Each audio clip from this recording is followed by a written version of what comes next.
Twitter, MWC Connection. Jeremy Moss here, hanging out with Chris Andres, who ate Taco Bell for breakfast on Saturday. How was that? It felt about as bad as my evening before. So, quick question though: was it actual breakfast Taco Bell or like a burrito or taco or chalupa from the night before? No, it was breakfast. It was breakfast Taco Bell. So you woke up about 7 or 8 a.m. and got breakfast at Taco Bell? Yes. Just making sure, because I know their breakfast is new in some areas. I have yet to try it. Is it seriously? How is it? No. I'm telling you. What would you expect Taco Bell for breakfast to be?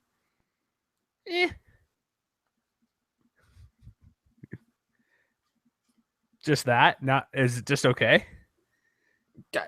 It's Taco Bell. If you're a fan of Taco Bell, and I love Taco Bell, well, so do I. You know, you would think it'd be pretty good, except it was abysmal to say the least. I'm still bitter. They changed the grilled stuffed burrito setup, how it used to be a couple years ago. Yes, absolutely. Because that was amazing. I still get it from time to time. We'll get to football momentarily, folks. Don't worry. But I get it from... Jeremy is just basking in my double loss and the fact that I intentionally ate Taco Bell for breakfast Saturday morning. That's the level of misery I was at. So let's start with that game because that's the first game and we go chronological order. I did not see this game live. I ended up watching it early Saturday morning, probably the same time you're eating one of those burrito wraps with what exactly did you have? Do you know? I don't want to remember. No, that's fine. No, that's good. I just see the commercial, the guy struggling, and somebody walks in and has their second hand available because it's like a tortilla wrapped like sausage in a hash brown. I think I did have a breakfast. You know what? Yes, you're right. I did have a breakfast crunch wrap. Okay, there you go. Just curious. Why did I do that to myself? I don't know. I've debated. I'm like, I like Taco Bell. I like stuff at it, but all right. So, do you think that the equipment team jinxed themselves going with the tweet? We're gonna wear these white uniforms again because we scored 56 last time we wore them. No, not at all.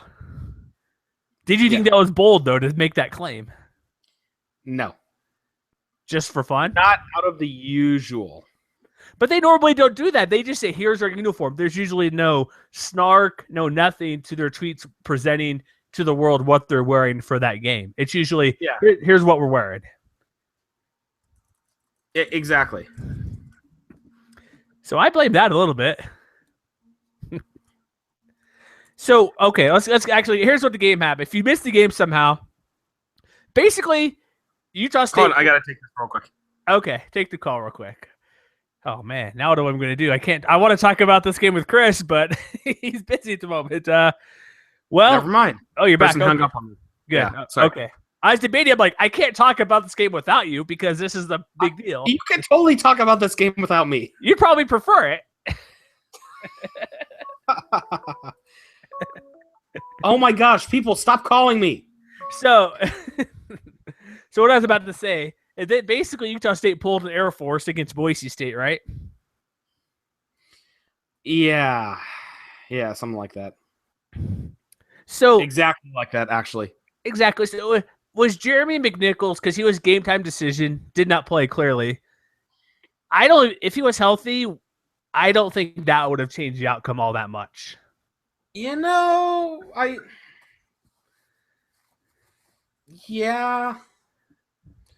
want to say there would have been more points scored, but I'm not sure if Boise State still would have won this game. Because here's what I saw: because McNichols has speed. Any outside rushing play was stuffed immediately. Kelsey Young could not get outside, and he was their main runner, 20 for 60. He had 2 touchdowns, but anything outside stopped right away. There was nothing on the edge running the ball. Exactly. There was nothing. There was nothing there. And I also think that I can't really blame coaching, but I don't understand why coaching was going to the pass so early. You saw when you just punched it down the middle, you were gaining something, but it wasn't like it wasn't overkill. You're still picking up 2, maybe 3 yards, which makes it a manageable, 3rd and 5, 3rd and 6. And that's not what they were saying. You were seeing passing on the 1st and 2nd down. Yeah, the first drive of the game right here, they had that nice punt return by Shane Williams-Rhodes. They threw on each play and settled for a field goal. There was no attempt to run the ball.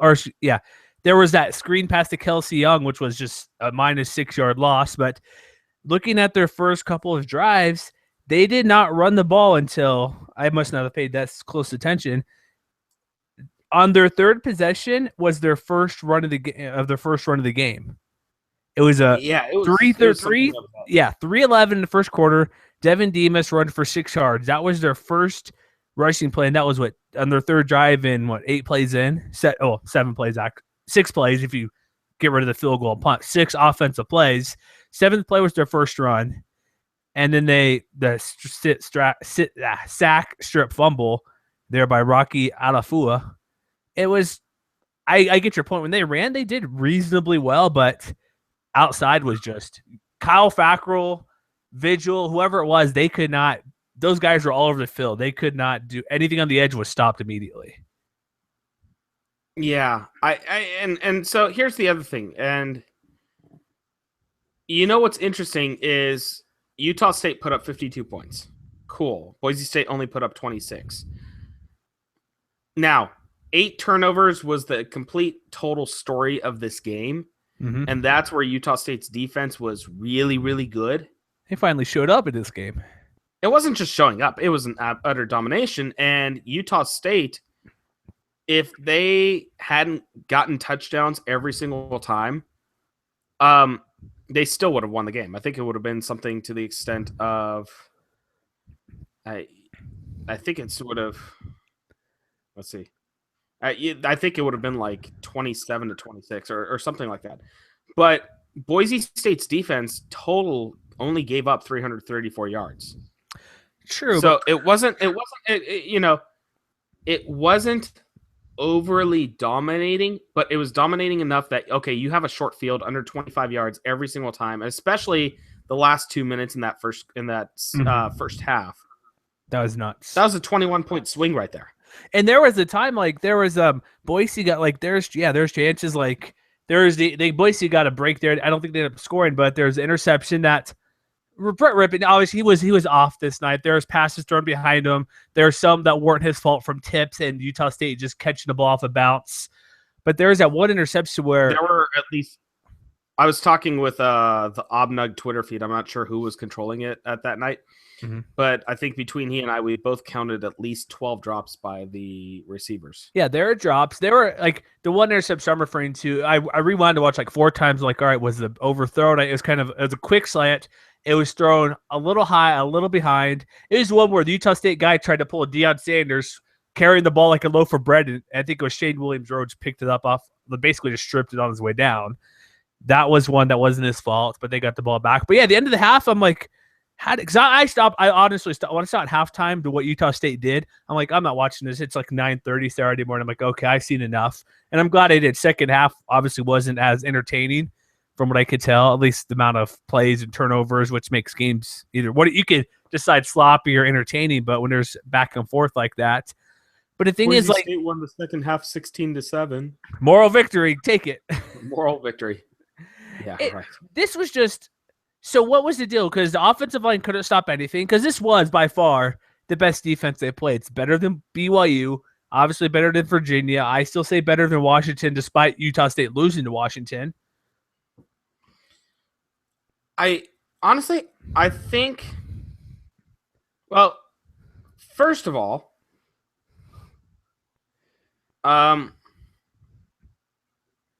you're talking about this.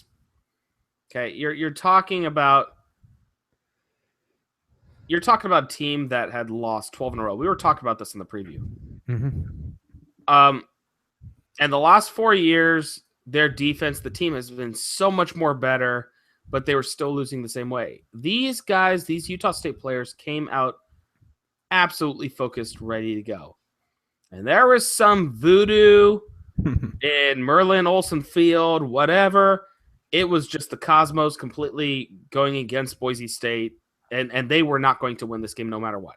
There were drops, there were miscues, there was, the crowd of 20,000, whatever it was, just Utah State, no matter what, was not going to lose that game. Well, and Thomas Spareback, I could check, but I believe he had 0 yards and 0 receptions in the first half. Wasn't that correct? Yes. And I'm looking right now. All his receptions and yards came in the second half. Yeah, 6 for 156 when the game well out of hand. I didn't watch, so I don't recall what rotation Matt Wells went with or Kevin Clune in that secondary or any defensive substitutions, which I'm assuming at some point they're at least rotated in some second guys with the game pretty much in hand. But this is a game, like I said, where's this Utah State game? Because it's not. I get the offense looks much better with Kent Myers and Chucky Keaton, but this wasn't. Kent Myers was not the reason they won this game at all. He did reasonably well. Kent Myers was a big reason why they won this game. Well, short fields help. Kent Myers ran the offense to perfection what he could. And that being said, Kent Myers was able to get quite a bit of scores. No, he was. Between him to Hunter Sharp, oh yeah. But at the same time, when they actually had to sustain a drive, they weren't sustaining a drive very well. But that wasn't the story. This story was all about the defense. This story was all about fans just tired of. I'm telling you, give me this game next year. Obviously the game's going to be closer and it's going to be more competitive next year. I'll go ahead and say I think this game is very, very close. If not because of this game, it's going to be a rivalry. And if Utah State, I don't know if Utah State was intentionally on scoring the last minute of the game, but if they had scored the last game and made the 60 burger, you would bet there's going to be blood to pay next year. Well, they went for it. 4th and goal to 2. They went for it. Right, but like I said, you've won the game. How much is that an effort? You can't really kneel the ball and get the ball back. Well, but this was with their starting running back. I'm looking because I didn't watch the end of the game. They had 1st and goal at the 3, or excuse me, at the 4. The one Hunt ran the ball 4 straight times. Your starting running back is in the game when you're at when you're doubling up the number 21 team, 52-26. You have your starting running back running the ball. That sounds to me they wanted to score and didn't want to kick a field goal because I think a field goal would be more insulting than going for a touchdown at the end of the game. Because you kick it's like, come on, you're scoring just to score. At least with your 4th and goal, you're at least running a football play. Fair enough. But they should have taken a knee. If they're up, come on, take a knee, Coach Wells. So what do you expect now from Boise State? Because I think this is just like last year. It's an aberration. The sky's not falling. The team's not falling apart. Because remember, Brett Rippon he's a true freshman quarterback. And he still played. It wasn't his fault. Like you said, there's drop passes. Offensive line struggled. He still was 50% from the field, 299. No touchdowns, but those 3 interceptions. Again, there's, I think 2 of them were not good, and 1 was just kind of a tip that got to Utah State hand. But what do you expect the rest of the way for them to, what's your outlook now? They got to rebound. They play Wyoming, who's now 1-5. Yeah. And if they come out, hang a 50 burger on Wyoming, then cool. Maybe the Utah State was an outlier, or maybe Utah State's just that good. But if they don't come out rebound, if they act exactly like how BYU typically acts after a bad loss, oh wait, no, we're totally still better than everybody else, but we're not going to act like it. If they come out slow next week, then you know what kind of focus. Came back last year after the Air Force loss. What was it? There were 7 turnovers in that game. Yeah. How did they come back out? They came back out hard, and they were willing to play hard. Harson's not going to let this drop. They shouldn't, no. So I think they'll be fine. Are they going to win out? They should. There's no reason why they shouldn't. Toughest game, in my opinion, is hosting Air Force. We know New Mexico could give them some trouble. Not hosting Air Force anymore, because we're going to get to that game. I don't think hosting Air Force anymore. What do you mean? Let's get to other games. Okay, I'm just saying, that's the only tough game I see them maybe having some issues with. Next game, yes, but yeah, it's not nearly the extent of Utah State. Anyway, oh yeah, I get you. Yeah, they're just a tougher team to go up against. Next game, we got rain in Central California somehow Friday night. UNLV Fresno State. The Fighting Tony Sanchez's cannot kick a field goal because the weather is too bad and lost at the end of the game against Fresno State. Yeah, so basically Martese Waller. So fun fact for this game, Martese Waller had 111 yards rushing in this game. Not bad. 38 of those came on that touchdown for Fresno State to take the lead. Utah State was basically UNLV. Sorry, not Utah State. UNLV had shut down Waller. They hadn't shut down really anybody else, but they had shut down Waller. But they give up a big run to Waller, and that's 31-28 right there. Once again, UNLV had this whole game in control up to that point. So then they have to go make a game-winning drive. Kurt Palandek, how about a 39-yard run from scrimmage? That first play. There you go. Then they're running, to Xavier Campbell. They run Keith Whiteley, third and long, and all of a sudden just rain pours. When you're in that kind of situation when just the rain just drenches, you can't throw the ball. You can't kick the ball. Mm-hmm. There's very few options. So, literally, and I was only semi-joking when I tweeted it out from the blog that the rain gods were smiling upon Fresno, because that's literally what happens. When you have something like that, and this is football, we don't cancel a game. We just keep on playing. It's not Major League Baseball where, guys, we have to go to rain delay. There was no storm. It was just rain, and that pretty much sealed the win right there. Well, also, there's rain. Oh, sorry, go ahead. Because hypothetically, and Palandek was 12 for 24 on the night. He had hit the 50%, 2 touchdowns, 0 picks. And but it was UNLV's rush game. If that hadn't happened, and Palandek's well aware he's got to throw the ball, that rain doesn't happen. It makes it a little easier to throw the ball. It makes it a little bit easier to make easy slant routes. He was only averaging 4.6 yards attempt that night. So basically double that for completion, right? You get those slant yards. You get an easy field goal range to make a chip shot, to which you've been having Nikolai Bortnan, who did fairly well, or you can risk going to Devontae Boyd, who didn't have a great game in terms of receptions. He had 2 receptions, but those were 43 yards. That's a 20-yard reception. You get within the red zone, you target Boyd. Yep. Because even the weather is a huge. That's just terrible. That's just tough. There's rain a lot of games out west, but even if, let's just say, the weather was fine, I'm looking at that last play. They're at the 35-yard line, or excuse me, the 32-yard line. Which is within Bortnan's range. Do you think it is a 49-yarder on the road? Is they would kick that? He made a 50-something yarder last year. Yeah. Okay, I'm just saying that would still be a. I still wouldn't fault them for going forward when it's 4th and 2. No, yeah, fourth and 6. Oh, I get that, but I'm just telling you that the decision becomes easier when it's not just absolute downfall. Of course. Oh yeah, yeah. Look what happened in well, there's a lot of games, but look at the end of the Michigan State game. I don't think there was rain. That game, 10 seconds left, just punt it. We're gonna win. Can't hold the snap, and then bam, touchdown. Stuff happens.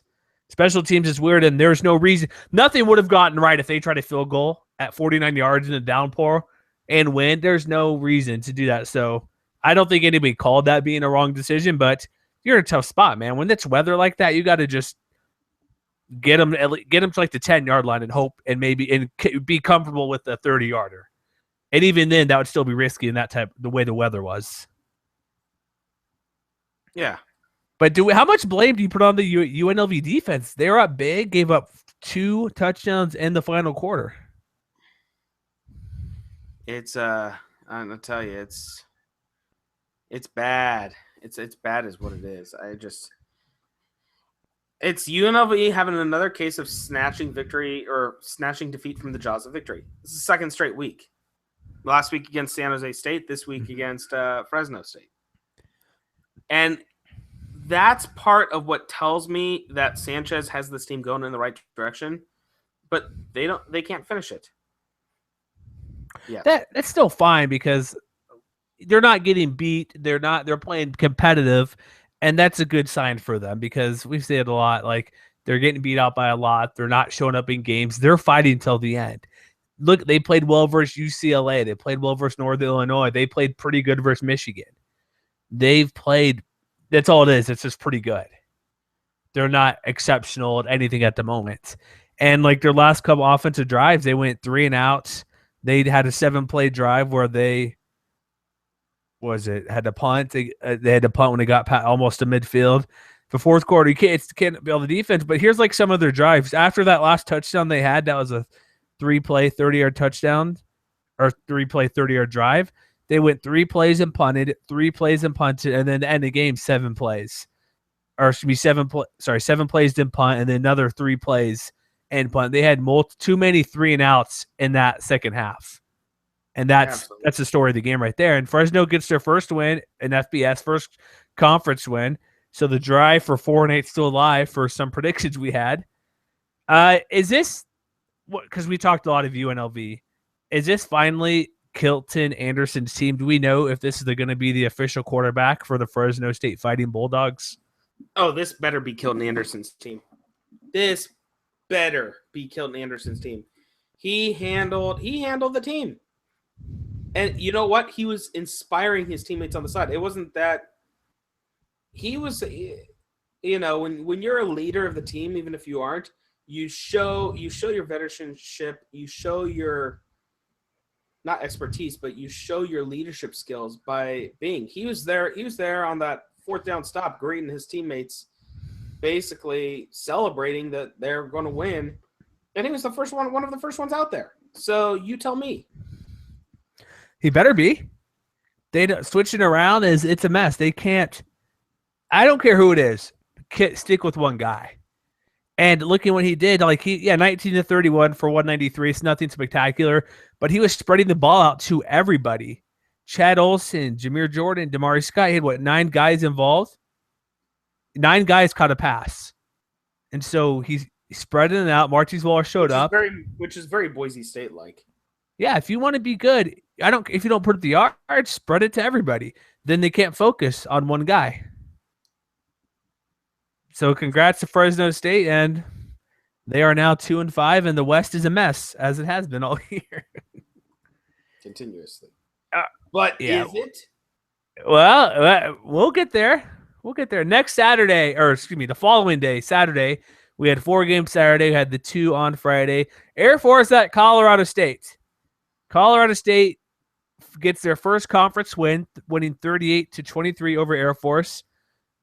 A little bit surprising in this game. I thought Air Force was the better team after Colorado State got blown up by Boise, then so many close losses. I don't know how they'd handle a team that's blown up by Boise. They got blown out by Utah State. I mean, and Utah State. Yes, correct. We got the question on Twitter. How good is Air Force? Oh, we got that question very much answered tonight. Exactly. And it goes to the running game. They don't have a running back. Like I remember we talked in the preview for this game. We said, who knows? It could be Jacoby Owens. It could be Shane Davern. It could be Brenton Washington. Carson Roberts is not a running quarterback, at least by better Air Force quarterbacks of the past. He led the team in rushing with 79 yards, and for some reason, he ran it 24 times. I don't get that. I don't understand why he ran that many times when he's not a running quarterback. And the next guy was Ben Washington with 9 carries. Jacoby Owens had 8. Shane DeVerne had 6. Air Force is not going to win if Roberts has to run the ball that many times. No, exactly. And for those who say Nick Stevens is done, he's not done. He's going to be a very good quarterback. So Coleman Key fans, take a step back a little bit. Yeah, I never understood that too much, really. I didn't either. So anyway, I just, how good is Air Force? They're not great. They're 3-3. Colorado State, we have no clue. Very true. Yeah, they, like you said, they got blown out by the two best teams in the conference. They struggled versus Colorado and Minnesota. They lost in overtime, and what was the other game they lost in overtime? Oh no, that was Colorado, wasn't it? Yeah. Minnesota. Yeah, I don't know. So basically what we can say is this. This conference is Boise State and Utah State, and that's it. And really, right now, it's Utah State. Are you figuring you're discounting the Fighting Donald Humphreys? I will get there. We'll get there. Anything we need to add? Me that we'll get there. Now I'm telling you we'll get there. Okay, we'll get there. Anything else you want to add to this game? Who's the third best team in the Mountain Division? Is it Colorado State? In the division? Yeah. Yeah, it'd have to be Colorado State at this point. Just because they beat Air Force? Yeah, pretty much. Logic? It's New Mexico. Not really. I don't know. The Rams could be good, but I don't. Those couple losses that had in overtime were just, I don't get it. But yeah, there's not a ton to say about this game. Rams they got their offense on track. Air Force needs to find a running back, and Bobo ran the dang ball. Yeah, they got a good duo. Jason Oden Jr., Dalen Dawkins, 26 for about 140, 2 touchdowns between the two. Good enough. So we'll see what happens. It'll be interesting when whatever bowl game they go to, but because the way the division's playing out, I just backtracked on what I was doing. We'll talk standings later. We'll do our midseason show and discuss all that stuff. We don't need to worry about that now. Next game, Wyoming. What? You know what was funny is in the preview show, I almost called this. I said that Nevada was not going to cover the spread. You thought it was crazy. You're like, no, Nevada's going to win big. Everybody thought Nevada was going to bring big. I said, nah, Wyoming's offense is starting to click. Their defense just needs to shut down. Hey, guess what? Defense shut down. Yeah, it happened. And like we said, like people said in the comments, Wyoming's offense can be pretty dang good. And how about Cameron Kaufman, 18 for 20? Yeah, I noticed that he was 50 yards, 3 touchdowns, 0 picks. Brian Hill doing Brian Hill's thing. That's the thing. The main issue with their offense was Kaufman throwing interception. He's kind of let up on that, but it's probably it is too little, too late for them to make any. Besides playing spoiler again, some extra wins down the road just for confidence reasons for next year's team, because they're sitting at 1-6. Their defense is just so young, and if they had Kaufman next year, this could be a dangerous team. But they still have Brian Hill back next year. I believe Tanner Gentry Jr. at the moment. I believe so. I could double check that. We'll have to look that up. I'm trying to get into my stats here, but got it. He's a junior. Okay, so he'll probably back, even though he's now Blitnikoff midseason, or he was added 2 weeks ago. Defense will get better. They'll need to find a quarterback, whoever it may be, but I figured, because in the West Division, I'm like, okay, I was thinking we'll get to the Aztecs. I'm thinking Aztecs are probably the team. Nevada's shown some fight. They're pretty good, but then you lose to Wyoming. It's like, what gives? This whole conference is upside down and backwards, but not just because Boise losing, but just overall, it's just kind of. And basically, Nevada has lost now to Wyoming and UNLV. Does that make you happy? Just throwing that out there. Oh, it makes me very happy. But just throwing that out there. Just saying. Just saying. Oh, by the way, they play Hawaii this week. Uh-oh. What's the location of that contest? I want to say it's at Hawaii. That I don't know. Nevada, I'm trying to pull up some stuff here. It's home. It's in Reno. So they're gonna win? Yeah, we presume. We presume a lot of things for this conference. So let's hear it here. Okay. Too much. Ladies and gentlemen, we have been podcasting for 5 years. We have run this site for 7 years. If anything, there's just a firm confirmation that after 7 years, we still have no clue what the hell is going on in this conference. We thought Boise State was number 1, but they stumbled this year, so they could still win the Mountain Division, obviously. But it's weird. Maybe one of these. Yeah, Utah State losing to somebody twice. Yeah. Twice. Here's what our Nevada dude, one of our Nevada guys, the Brandon D. Blake. When Nevada, this is more of an inside question for us. With Nevada losing to Wyoming, can we ban the Wolfpack from the power poll for like the next 3 weeks? No, but we can rank them 12. We can't. Yes, Brandon, we can rank them 12 if you'd like. Who would you put last now since Wyoming won? Is it Hawaii? Oh, no. Nevada. Oh, you're going to go. Okay. I'm just Actually, no, probably Hawaii. Probably Hawaii. So good job, Wyoming. What else is about this game is there to say besides Nevada just choking? It's all making fun of Nevada right now. I don't really care numbers or anything. It's just sorry, Nevada. Congrats to Wyoming, you won. Hey, Hassan Henderson is doing well. I called that, didn't I? That he should have a big game. I mean, he didn't have a huge game, 8 receptions for 112 yards, but it was significant. Not enough. You know what I don't understand is how Nevada passed for 287 yards and still lost the game. You know why? Because they didn't use the pistol effectively. They only rushed for 118 yards. That's an issue. I was going to say, how did he pass for that many yards? It must have been something going on, and that is the weak spot of that Wyoming defense. So they did the right thing, but they need Don Jackson and James Butler to run the ball and mix it up. And because Wyoming, didn't they play Washington State pretty close despite them putting up a lot of yards in the air? Yes. But got to run the ball. You got it. They did not play Eastern Michigan very close. They did not. Oh, that's right. Congrats to Wyoming. We'll see you next year. I don't know. The Mountain West champion, Eastern Michigan. All right, let's move on to the next game here. Yeah, Nevada couldn't do whatever. It's that second quarter really when they got outscored 21-7. Okay, tell me if you've ever heard these words uttered before in your life. New Mexico has a game-winning touchdown pass. Not in a very, very, very long time. Did you happen to see that highlight, the final play? I did not know.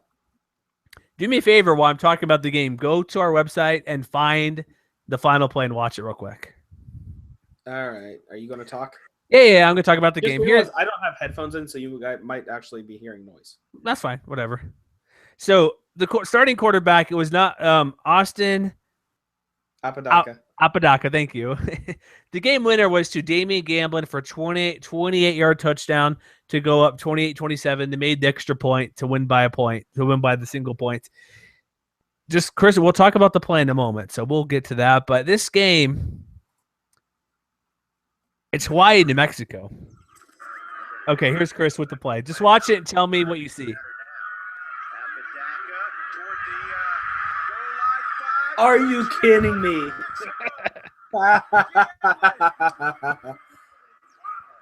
Jeez, he got rocked on that play.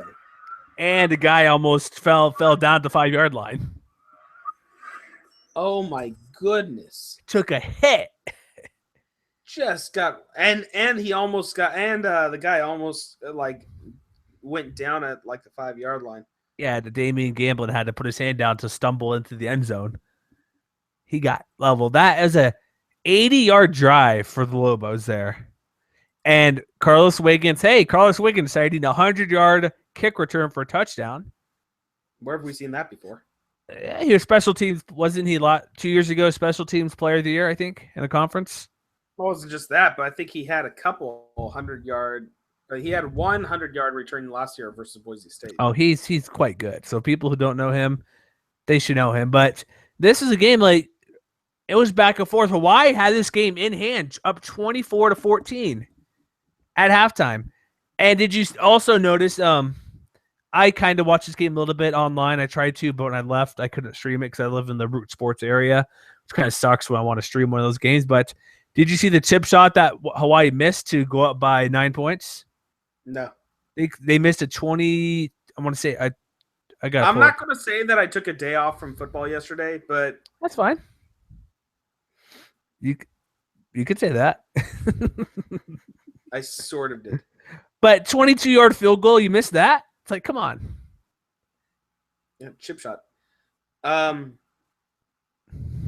think the biggest thing that I take away from this game is New Mexico, quote unquote, only rushed for 197 yards. That's not very much for them. They passed for 195. Ooh. Lamar Jordan, 9 for 16. Austin Apodaca, 6 for 10. I should look into see if there's going to be any. I don't think there's an injury at all. I should look into it and see because Apodaca had that game-winning drive, 80-yard drive to win the game. They had a balanced attack. No Max Whittick. You got Ike Kawusley there for Hawaii. Paul Harris. Hey, Paul Harris sighting. He did actually pretty good. And Steven Lakalaka showed up in this game, but sorry, Hawaii. Your second half was poor form. Yep.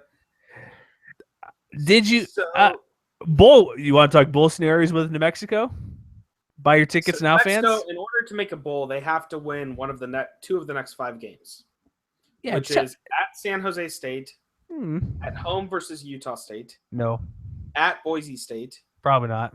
At home versus Colorado State. Probably not. At home versus Air Force. Probably not. A lot of probably nots there. Quite a bit. I don't see it. Do you? I don't. I want to say that they can beat San Jose State next week. I want to say that they can pull off at least one upset. But oh my goodness, you're talking to Mexico, man. Come on. We are talking to Mexico, and that's what's terrifying.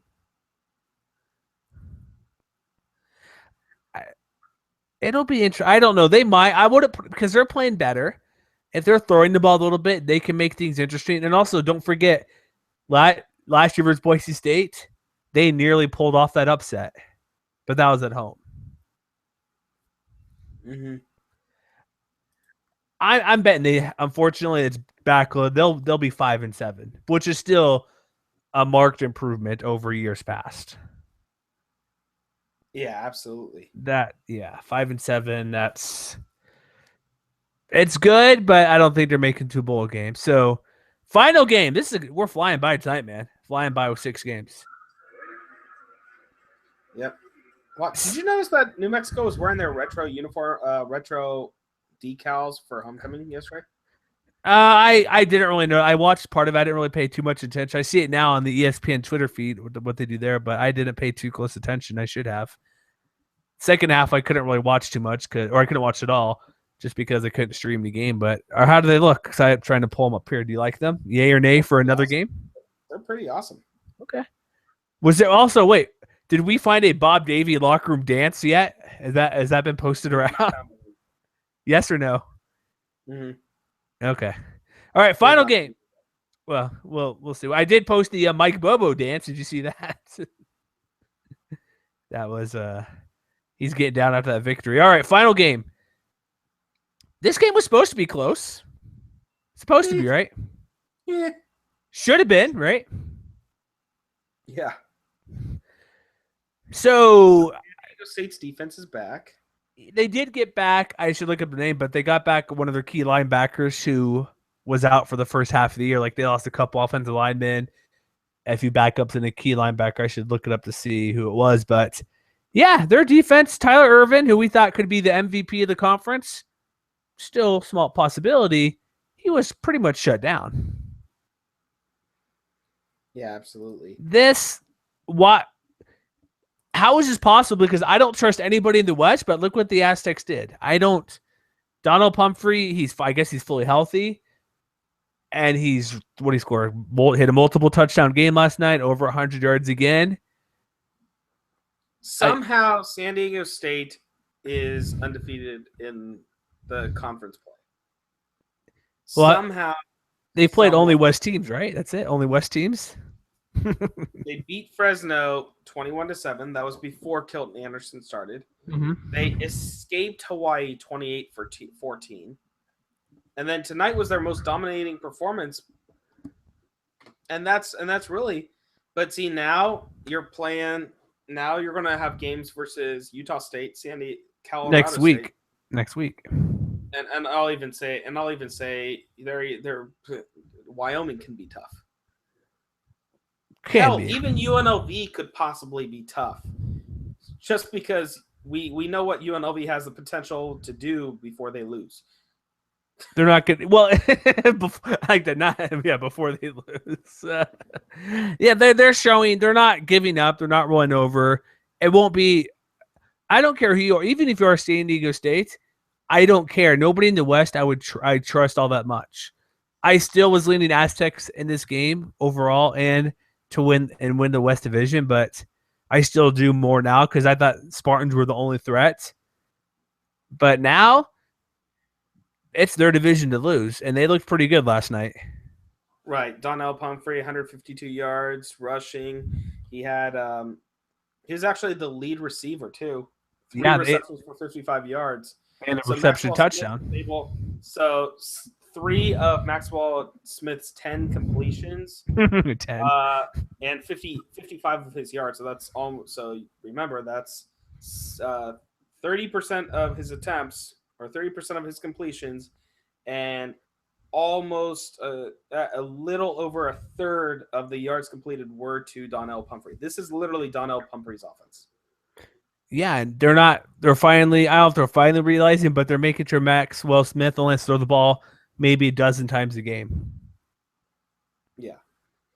Because their running back is their running depth is the best in the conference, I think. Absolutely. So sorry, San Jose State, but while you still have the potential to win the conference, and while let's see who they have two conference losses already though. One to Air Force, the other one to San Diego State. Mm-hmm. Were San Diego State to pick up 2 losses or 3 losses, and San Jose State were to win, remember that San Jose State would still have the lead, not just head-to-head, but also have the lead because less division losses. At this point in time, though,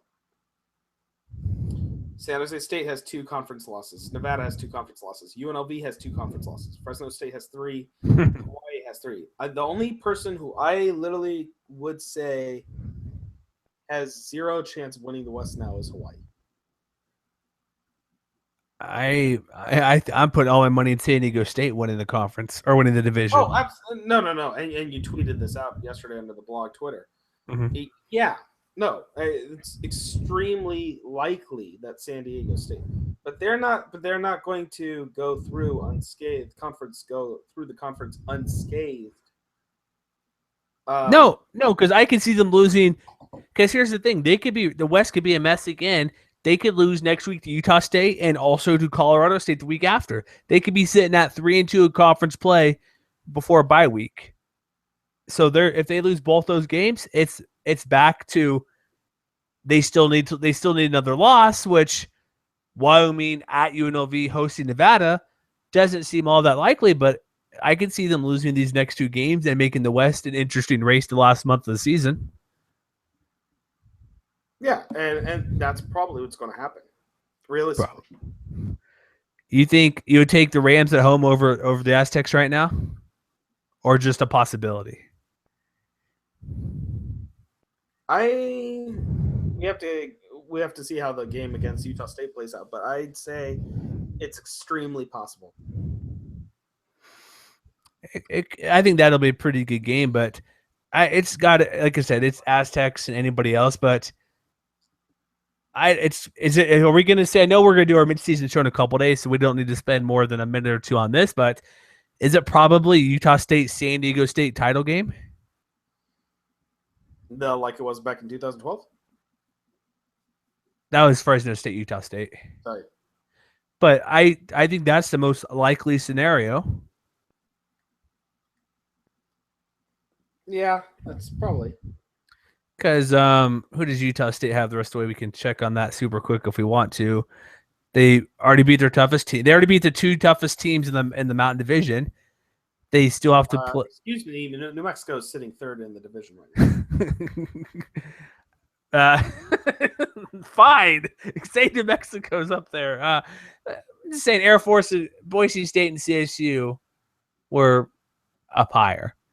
But fine, I will. Quite literally, catastrophe could theoretically strike for the Aggies, where they lose to San Diego State, and then they lose another game, And all of a sudden, Boise State's back in the driver's seat again, and that's what happened last year. I'm not saying it's out of the question because while I say Utah State win over Aztecs is probably where I'd be leaning because Utah State's run defense will probably slow down Pumphrey enough. But they have a couple road games that are tough at San Diego State, at New Mexico, just because their unique offense causes anybody troubles. But I think the passing game, if Hunter Sharp keeps improving, that'll be a win. At Air Force is never easy. And Nevada, Nevada's not a bad team by any stretch, but let's just say they're somewhat unpredictable in my opinion of what they can or cannot do. By the way, the spread's already open for this game this week. Ooh, Friday night, ESPN2. Oh, Friday game. What is it's a 7.5 favorite. Well, I didn't hear what you said. Let me take a quick guess. I heard you say Utah State's favored. Did you say 5.5? I said 7.5. Ooh, interesting. Has it moved at all, or is it stuck at 7.5 so far?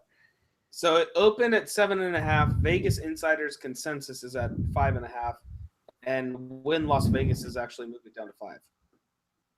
I think it'll be about 6 points by the time it settles in and by Tuesday. I wonder if I should go to the game. You should, man. You're right there. We can see if we can get you in for free. Do you want me to look into that for you? Maybe. I don't know. We'll see. Maybe I'll go with Matt Bain. You can do that. Let me know. I'll put in a credential request for you. See if they'll let us in. They let us into UNLV, so I think mark for that. We got in last week. Oh, come on! What? No, I'm just. You never asked. You never asked last year to go to. You stopped getting. Well, yeah, because we had guys covered. Yeah. Remember, I'm the specialty guy here. I get you. No, you're like, hey, you're like, I'm upset. Like you never asked to go to the games, really. So I'm like, well, okay.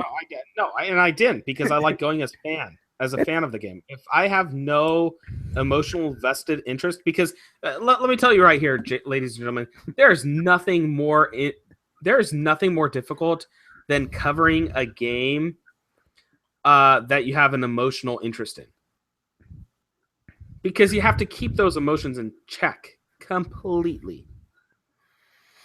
Yeah, I get that. I've let's see. The few Utah games I've been to working, I definitely get your point. But when I Utah games, I go on the sidelines and you can kind of blend in a little bit and do a little bit more than the press box. But majority of the games I've covered have either been you and me at the Mountain West title game, basketball, or me at BYU games where I'm like, yeah, whatever. Come on, it's BYU. I'd be cheering the opposite side for most of those games when they're playing Boise State or maybe Utah when Utah beat them a couple years ago. But I get your point. If you're like that, I know guys who struggle with it, so they go to the sidelines or watching the concourse a little bit so they can still do their post-game obligations, but during the game they can kind of be a bit more into it when they're not in the press box, but they're still working either the sideline or other stuff. So it is more fun. It's more fun. We can yell and cheer and have awesome times. Like I would struggle. I'm watching. If I were to be at any Utah games this year, I would struggle because they're doing quite well. And that last night game versus Arizona State was pretty intense for most of the game because the offense was terrible for part of the night and couldn't do anything. So it is more fun. Plus, you can tailgate more if you're a fan, right? Exactly. Check out some good food. You can hang out, chat with people. So I think that's what we got for tonight. We are going to do let's just discuss this now really quick before we wrap it up. We're going to do a preview / midseason show. Does that sound right? Yes. Okay, so we might go 80 minutes maybe. We'll see. Probably. What we're going to do, just because I'm going to make the decision now, we're going to do what we did last year.